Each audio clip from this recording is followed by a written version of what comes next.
காலம் எப்பயுமே ஒவ்வொரு கட்டத்திலையும் ஒரு தலைவனை நமக்கு அடையாளம் காட்டிக்கிட்டே இருக்கும். பேரறிஞர் அண்ணாவை நமக்கு இந்த இந்திய எதிர்ப்பு போராட்டத்தில் நமக்கு அடையாளம் காட்டிச்சு. அதற்கு பிறகு பார்த்தீங்கன்னா அண்ணாவினுடைய மறைவுக்கு பிறகு அந்த ஆட்சியை வழிநடத்தி கொண்டு போவதற்கு முத்தமிழறிஞர் டாக்டர் கலைஞரை நமக்கு அடையாளம் காட்டியது. கலைஞர்களுடைய மறைவுக்கு பிறகு திராவிட முன்னேற்றக் கழகம் இதோடு முடிந்துவிடும். கலைஞரை போல இப்பொழுது இருக்கக்கூடிய நமது முதலமைச்சருக்கு பேச வராது, அவரை போல ஆற்றல் இல்லை, அவருக்கு கட்டம் சரியில்லை அப்படின்னு பல பேர் பேசிகிட்டு இருந்தாங்க. ஆனால் அவர் தலைமை பொறுப்பிற்கு வந்ததற்கு பிறகு தொடர் வெற்றி வெற்றி வெற்றி. நாடாளுமன்ற தேர்தலாக இருக்கட்டும், சட்டமன்ற தேர்தலாக இருக்கட்டும், உள்ளாட்சி அமைப்புகளுக்கு நடந்த தேர்தலாக இருக்கட்டும், தொடர்ந்து வெற்றி. 2024 தேர்தலில் முத்தாய்ப்பாக 40 தொகுதிகளே வெற்றி பெற்று இந்தியாவிலே ஒரே ஒரு கட்சி இத்தனை கூட்டணிகளை அரவணைத்து கொண்டு செல்கிறது என்றால் திராவிட முன்னேற்ற கழகமும் அதனுடைய தலைவர் முத்தமிழறிஞர் டாக்டர் கலைஞரனுடைய மகனாக இருக்கக்கூடிய நம்முடைய தலைவர் அவர்கள் தான் அப்படிங்கிறதெல்லாம் மாற்றுக்கிறது கிடையாது. அதற்கு பிறகு அடுத்த தலைமுறைக்கான ஒரு தலைவரையும் காலம் அடையாளம் காட்டியது. அது ஒரு செங்கலில் அடையாளம் காட்டியது. நான் பார்த்துருக்கேன். ஒத்த செங்கலில் ஒரு தலைவரை அடையாளம் காட்டிக்கொண்டே இருக்காது. இன்றைக்கி இவர் பேசினாலே அது வைரல் கண்டென்ட். மாண்புமிகு துணை முதலமைச்சர் பேசினாலே அது ஒரு வைரல் கண்டென்ட் ஆகும்போது அவர் பேச ஆரம்பித்தாலே அவர் என்ன பேசுகிறாரு அப்படின்னு தம்ப்லைன் முதற்கொண்டு அவர் கொடுத்துறாரு. பேசுகிறப்ப அதுக்கான தலைப்பை முதற்கொண்டு கொடுத்துறாரு. அப்போ பார்க்குறப்ப நினைக்கிறது கலைஞரை போல இருக்கிறாரு, கலைஞரை போல பேசுகிறாரு அப்படின்னு. அவர் கலைஞரை போல பேச வேண்டும் என்று பேசல, அவர் இயற்கையாக பேசுகிறார். சங்கிகளுக்கும் தற்குறிகளுக்கும் இன்னைக்கு சிம்ம சொப்பனமாக திளங்கி கொண்டிருக்கிறார் நம்மளுடைய மாண்புமிகு துணை முதலமைச்சர் அவர்கள். இன்னைக்கு பார்த்தீங்கன்னா 40 நாளில் 30 நாள் எப்படி ஹிந்தி கற்றுக்கலாம் அப்படின்னு ஒரு புத்தகம் வரும் முந்திலாம். அது மாதிரி 30 நாள் எப்படி முதலமைச்சர் ஆகலாம் அப்படின்னு ஒருத்தர் கனவு கண்டுட்டு இருக்கார் வீட்டில் படுத்துக்கிட்டு மொட்டை மாடியில். அவர் சொல்கிறாரு, எனக்கு உங்களுக்கு தான் போட்டி, திமுக வரலாறு தற்கூறிகள் பேசிக்கிட்டு இருக்கிறாங்க, இன்னைக்கு நீ நான் தான் போட்டின்னு. அந்த கூட்டத்தை பார்த்து நமக்கு பதில் சொல்ல வேண்டிய அவசியம் இல்லை. இருந்தாலும் அவர்களுக்கு பின்னாடி ஒரு கூட்டம் நிற்கிது. அந்த கூட்டத்திற்கு நாம் சொல்ல வேண்டிய கடமை இருக்குது. இன்றைக்கி சோசியல் மீடியாவிலையும் சரி, சமூக வலைதளங்கள்லையும் சரி, திமுகவையும் சரி, இந்த கழக அரசையும் சரி தொடர்ந்து என்ன பண்ணுறாங்க அப்படின்னா, திமுக என்ன செஞ்சது, தமிழுக்கு என்ன செஞ்சது அப்படின்னு திரும்ப திரும்ப அவங்க பேசிக்கிட்டே இருப்பாங்க. 1999 அப்போ தான் கலைஞருடைய ஆட்சி காலம். அந்த நேரத்தில் தான் கணினிமயம் ஆகிக்கிட்டு இருக்கு, எல்லாமே டிஜிட்டலைஸ் ஆகிக்கிட்டு இருக்கு. அப்போ கலைஞர் அன்றைக்கி இருந்த அண்ணா யூனிவர்சிட்டியில் இருந்த ஒரு துணைவேந்தர் தலைமையில் ஒரு குழு போடுறார். தமிழ் எழுத்துக்களை டிஜிட்டலைஸ் பண்ணுங்க, தமிழ் எழுத்துக்களை டிஜிட்டல் வடிவாக மாற்றுங்கன்னு ஒரு குழுவை போட்டு இன்றைக்கி பல பேர் சோசியல் மீடியாவில் தமிழில் இந்த திமுக என்ன செஞ்சது, தமிழுக்கு என்ன செஞ்சதுன்னு பேசிக்கிட்டே எழுதிட்டு இருக்காங்க இல்லையா. அந்த எழுத்துக்களை கணினிமயமாக்கியது கலைஞர். அதை இலவசமாக கொடுக்க சொன்னது அடுத்த லைன் தான். அந்த கணினிமயமாக்கின அந்த ஃபாண்ட் இருக்கு இல்லையா, அதை இலவசமாக கொடுங்க. இன்னைக்கு உலகம் முழுவதும் தமிழை கண்ணிமயப்படுத்தியது டாக்டர் கலைஞர். இன்னைக்கு அந்த தமிழ்ல இருந்து தான் திமுக என்ன செஞ்சதுன்னு வரலாறு தெரியாமல் பேசிகிட்டு இருக்கோம். இன்னைக்கு பல பேர் நம்ம வீட்டில் சினிமாவை பற்றி பேசுகிறோம், ஸ்போர்ட்ஸை பற்றி பேசுகிறோம், விளையாட்டை பற்றி பேசுகிறோம், அரசியல் பேசுகிறதே இல்லை. அரசியல் பேசாததின் விளைவு ஒரு கூட்டம் திரைப்படத்தை பார்த்துவிட்டு அந்த திரைப்பட நடிகன் ஏதாவது ஒன்று செஞ்சிருவான்னு நம்பிக்கிட்டு இருக்கு. அதுக்கு எல்லாரும் தான் பொறுப்பு. நம்ம வீட்டில் அரசியலே பேசுறதில்ல. கடந்த 50 ஆண்டுகளில் திராவிட இயக்கங்கள் செஞ்ச சாதனைகளை பேசுறதில்ல, வரலாறுகளை பேசுறதில்ல, திமுக செஞ்ச சாதனைகளை பேசுறதில்ல. இன்னைக்கு நம்ம ஒரு கூட்டம் தேர்ந்துட்டு அடுத்து நாங்கள் தான் ஆட்சி அமைக்க போகிறோம், எங்களுக்கு உங்களுக்கு தான் போட்டி அப்படின்னு ஒரு கூட்டம் பேசிக்கிட்டு இருக்கு. இன்னைக்கு அதை விட முக்கியமான ஒரு விஷயம், ஜனநாயக ரீதியாக நம்ம தேர்தலை சந்திக்கிறோம், ஆனால் ஜனநாயகத்தை மீறி குறுக்கு வழியில் ஆட்சியை பிடித்து விட வேண்டும் என்று ஒரு கூட்டம் டெல்லியில் உட்கார்ந்து கனவு காண்டுகிட்டு இருக்காங்க. அவர்களுக்கு ஒரே நோக்கம் ஆட்சி மாற்றம் மட்டுமில்லை, வரலாற்று மாற்றம்.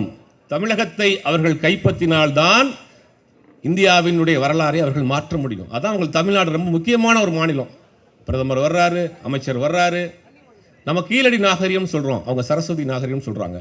தமிழ்நாட்டவர் கைக்கு வந்தால் தான் கீழடி சரஸ்வதியை விட முன்னோடி நாகரிகம்னு அவங்க மாற்ற முடியும். அதுக்கு தான் அவங்க தமிழ்நாட்டை குறிவைத்து எப்படி ஒரு கழுகு வட்டமிட்டு கொண்டிருப்பதை போல சுற்றி கொண்டிருக்கிறாங்க. அதுக்கு ஒரு கட்சி இன்னைக்கு முழுவதுமாக அடிமையாக போய் அவர்களிடம் காலடியில் கிடக்கிறாங்க. இன்னொரு கருத்தை மாண்புமிகு துணை முதலமைச்சர் சொல்லுவாங்க, அவர் வாரிசுன்னு. வாரிசுனா வந்து நம்ம பார்க்கலாம். அதாவது கொள்கை ரீதியான் வருவது ஒரு வாரிசு, பிறப்பின் அடிப்படையில் வர்றது ஒரு வாரிசு. இவர் கொள்கை ரீதியான வந்த வாரிசு. பிறப்பின் அடிப்படையில் வந்த வாரிசுகள் சில பேர் இருக்காங்க தமிழ்நாட்டில், பார்த்துருப்போம். ஒரு கட்சிக்கு வாரிசே இல்லை. ஒரு கட்சிக்கு வாரிசே இல்லாததுனால என்ன பண்ணாங்க அப்படின்னா, காக்கா எப்படி வடை சுட்டுற கதை தெரியும், அந்த மாதிரி ஒரு கட்சியவே டெல்லிக்கு தூக்கிட்டு போயிட்டாங்க. ஒரு கட்சியை காக்கா வடையை தூக்கிட்டு போன மாதிரி ஒரு கட்சியவே டெல்லிக்கு தூக்கிட்டு போயிட்டாங்க. அது ஒரு கட்சியில் வாரிசு இல்லாதனால் வந்த வேண. இன்னொரு கட்சியில் வாரிசு இருக்கு, நானோ என் மகனோ இந்த ஆட்சி அதிகாரத்திலோ பங்கு பெற மாட்டோம் சொல்லி தன் பையனை கொண்டு வந்து வச்சாரு. ஒரு பெரிய ஐயாவும் ஒரு சின்ன ஐயாவும். இன்னைக்கு அந்த பெரிய ஐயா சொல்றாரு, என் பையனாலேயே எனக்கு பிரச்சனைங்க அப்படின்னு. பையனை வச்சே பார்க்க முடியலங்க அப்படின்றாரு. அதுவும் வாரிசு தான். இன்னொரு அம்மா வந்து கிளம்புனாங்க திடீர்னு. அந்த ஜெயலலிதா அம்மையார் மறைவுக்கு பிறகு நான் தான் வாரிசுன்னு அதே மாதிரி ட்ரெஸ் எல்லாம் போட்டுக்கிட்டு அந்த வீட்டில் பால்கனியெல்லாம் கட்டிட்டாங்க. திடீர்னு கட்டி பார்த்தா நான் தான் அந்த அம்மாவோடைய வாரிசுன்னு. 6 மாதம் தாங்கலை வாரிசு. அதுவும் வாரிசு. இன்னொரு சின்னையா இருக்கார். அந்த சின்னையா ஸ்பெஷல் சின்னையா. அவர் என்ன பண்ணுறாருன்னா, நம்ம ஐயா மூப்பனார் அவர்கள் எந்த மதவாத சக்திகளை பாஜகவை எதிர்த்து கடைசி வரை தன் மூச்சாக வைத்திருந்தாரோ அவருடைய பையனாக இன்னைக்கு இருக்கிற இன்னொரு சின்னையா இருக்கார். எந்த பாஜகவை எதிர்த்து அரசியல் செய்தாரோ அந்த பாஜகவோடு கை கட்டி நிற்கிறார் கூட.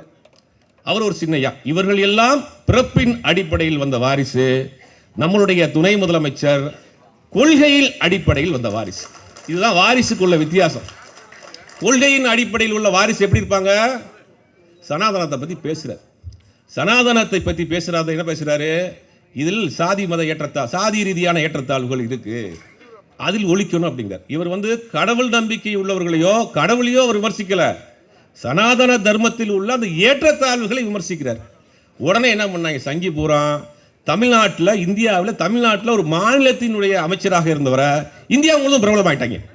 இந்தியா முழுவதும் கொண்டு போய் சேர்த்துட்டாங்க. அவனுங்களே பார்த்தீங்கன்னா வட இந்திய ஊடகங்கள்லாம் அந்த சம்பவம் வந்தப்போ தொடர்ந்து பேசுகிறாங்க. ஒருத்தர்லாம் ஒரு சாமியார்லாம் வந்து அவர் தலையை கொண்டு வாங்க, அவர் முடியை கொண்டு வாங்கன்னு வழக்கு இந்தியா முழுக்க வழக்கு போட்டாங்க. அப்போ தான் கொள்கை ரீதியான ஒரு வாரிசு, கொள்கை ரீதியான தலைவர் என்ற இடத்துல அந்த இடத்துல பேசுகிறார். நான் எந்த இடத்திலும் ஒருபோதும் நான் பேசிய பேச்சில் ஒரு நூல் அளவு கூட பின்வாங்க மாட்டேன். எத்தனை வழக்கு வேணாலும் போட்டுக்க, எங்கள் ஆட்சியே போனாலும் பரவாயில்ல, நான் பேசுகிறத திரும்ப வாங்க மாட்டேன். இதுதான் கொள்கை ரீதியால் வருகிற வாரிசு. அப்புறம் சேப்பாக்கம் திருவல்லிக்கேணி தொகுதியினுடைய சட்டமன்ற உறுப்பினர் இருக்கார். கிட்டத்தட்ட முதல் முறையாக தேர்தலில் நின்று ஒரு 70,000 வாக்கு வித்தியாசத்தில் ஜெயிக்கிறார். எனக்கு நிறைய நண்பர்கள் ட்ரிப்ளிகேனில் இருக்கிறாங்க. அப்பப்போ போகிறப்ப சொல்லுவாங்க, எல்லார் வீட்லேயும் ஒரு ஃபோன் நம்பர் இருக்குங்க. மழை பெஞ்சாலும் சரி, வெயில் அடித்தாலும் சரி, அந்த தொகுதியில் ஒரு நகராட்சி ஊழியரை போல் அந்த தொகுதிக்குள்ளே இறங்கி வேலை செஞ்சுட்டு இருக்கார். அந்த தொகுதியில் யார் கல்யாண வீடாக இருந்தாலும் சரி, காது குத்து வீடாக இருந்தாலும் சரி, எங்கே போனாலும் சரி, அந்த தொகுதியை அவ்வளவு சிறப்பாக அவர் வச்சிருக்கிறாரு. வரக்கூடிய சட்டமன்ற தேர்தலில் தமிழ்நாட்டிலேயே அதிகப்படியான வாக்கு வித்தியாசத்தில் அவர் வெற்றி பெறுவார். எழுதி வைத்துக் கொள்ளுங்கள். ஏன்னா தொகுதியை அப்படி கட்டுக்கோப்பா வச்சிருக்காரு. ஒரு சும்மா வாரிசுன்னு சொல்லிட்டு வந்துட்டு சும்மாலாம் உட்காரல, அவர் இறங்கி வேலை பார்த்துட்டு இருக்காரு. நான் பார்த்து ரொம்ப வியந்த ஒரு சம்பவம் என்னன்னா, அவர் விளையாட்டுத்துறை அமைச்சராக இருக்கிறார். மணிப்பூரில் ஒரு பெரிய கலவரம் போயிட்டு இருந்தது, நமக்குலாம் தெரியும். அந்த நேரங்களில் மணிப்பூரில் இருக்கக்கூடிய விளையாட்டு வீரர்கள் என்ன பண்ணுறாங்கன்னா, ப்ராக்டிஸ் பண்ண ஒலிம்பிக்கு போகிறாங்க. ஒலிம்பிக் விளையாட்டுக்கு போகிறாங்க. அவங்க ப்ராக்டிஸ் பண்ண முடியல, அங்கே கலவரமாக இருக்குது. அப்போ மனிதாபிமான அடிப்படையில் தமிழ்நாடு விளையாட்டுத்துறையை சேர்ந்த அரசு அதிகாரிகள் அவர்களை அழைத்து வந்து இங்கே அவர்களுக்கு பயிற்சி கொடுத்து அவர்களுக்கு ஒலிம்பிக் அமைச்சிட்டாங்க. ஒரு நல்ல தலைவனுக்கான பண்பு எங்கே வருது அப்படின்னா, அவன் மனிதாபிமானம் உள்ளவனாக இருக்கணும், இரக்கம் உள்ளவனாக இருக்கணும். அப்போ தான் அடுத்தவங்களுடைய கஷ்டம் நமக்கு புரியும். மணிப்பூரில் போய் திமுக அரசியல் பண்ண வேண்டிய அவசியம் இல்லை. மனிதாபிமான அடிப்படையில் அங்கே இருக்கக்கூடிய விளையாட்டு வீரர்களுக்கு ஒன்று. அப்போ பார்த்தோம், அப்போ வந்து ஒரு விளையாட்டுத்துறை அமைச்சராக அரசியலை தாண்டி மனிதாபிமானம் உள்ள ஒரு நபராக அங்கே தெரிந்தார். இப்படி எத்தனையோ விஷயங்களை நம்ம சொல்லிகிட்டே போகலாம். வாரிசு என்று சொன்னாங்க, வாரிசுக்கு பெரிய பட்டியலே போட்டோம். வாரிசு எத்தனை பேர் இருந்தாங்க, என்ன ஆகுது. இப்போ நம்ம செய்ய வேண்டியது என்னென்னா, ஒரு பிறந்தநாள் நிகழ்ச்சியில் கலந்துக்கிட்டோம், எல்லாரும் பேசுகிறோம், கைத்தட்டி களைஞ்சு போனதை தாண்டி இன்று நம்ம தமிழ்நாட்டை காப்பாற்ற வேண்டிய கட்டாயம் முக்கியம் இருக்குது. இன்றைக்கி இந்த முறை நம்ம வந்து தமிழ்நாட்டை விட்டுட்டோம் அப்படின்னா ஒட்டுமொத்த வரலாறு மாதிரும். வரலாற்றை மாற்றுவதற்கு தான் அவங்க துடிச்சிட்டு இருக்காங்க. வரலாற்றை மாற்றுவதற்காக தான் இன்னொரு கட்சியாக இருக்க ஒரு கட்சியை தன் பக்கம் கொண்டு வந்து வச்சுக்கிட்டு அந்த கட்சியின் பேரில் இன்றைக்கி தொலைக்காட்சி விவாதங்களுக்கு எல்லாரும் போகிறோம்.